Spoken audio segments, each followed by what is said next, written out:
শ্রীপুরে বিএনপির চেয়ারপারসনের রোগ মুক্তি কামনায় দোয়া মাহফিল। গাজীপুর বিশেষ প্রতিনিধি শেখ রাশিদুল হাসান মমিনের প্রতিবেদনের। সাবেক প্রধানমন্ত্রী ও বিএনপি চেয়ারপারসন দেশনেত্রী বেগম খালেদা জিয়ার রোগমুক্তি কামনায় গাজীপুরের শ্রীপুর উপজেলার তেলিহাটি ইউনিয়ন বিএনপির অঙ্গ ও সহযোগী সংগঠনের আয়োজনে দোয়া মাহফিল অনুষ্ঠিত হয়েছে। ১৯ ডিসেম্বর শনিবার বিকেলে টেপিরবাড়ি পশ্চিমপাড়া এলাকায় এই দোয়া মাহফিল অনুষ্ঠিত হয়।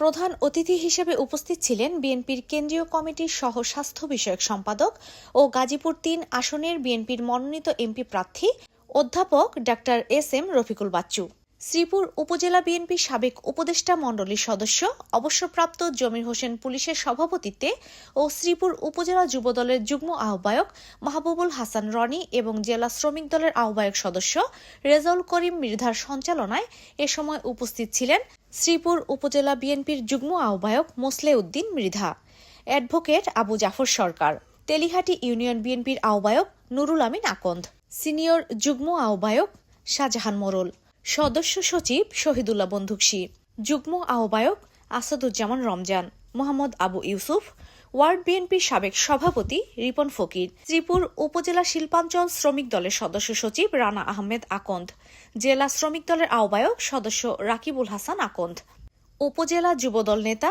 আসাদুজ্জামান রানা ফকির, সাংবাদিক দুর্জয় সহ বিএনপির অঙ্গ ও সহযোগী সংগঠনের নেতৃবৃন্দ। অনুষ্ঠান শেষে সাবেক প্রধানমন্ত্রী ও বিএনপির চেয়ারপারসন বেগম খালেদা জিয়ার রোগমুক্তি কামনায় দোয়া প্রার্থনা করেন। দোয়া শেষে স্থানীয় লোকজনদের মধ্যে খাবার বিতরণ করা হয়। অপকর্ম আছে, সবকিছু আমরা একত্রে ঐক্যবদ্ধভাবে আমরা মোকাবেলা করবো। রাজি আছি আমরা? আমাদের এই গ্রামের মানুষ, এই এলাকার মানুষ কাউকে ভয় পায় না। ভয় পায়? আমরাও কাউকে ভয় পাই না, আমিও কাউকে ভয় পাই না। আমরা ঐক্যবদ্ধ থেকে যে খারাপ কাজ করবে সেটা আমরা প্রতিরোধ করবো, একসাথে থাকবো।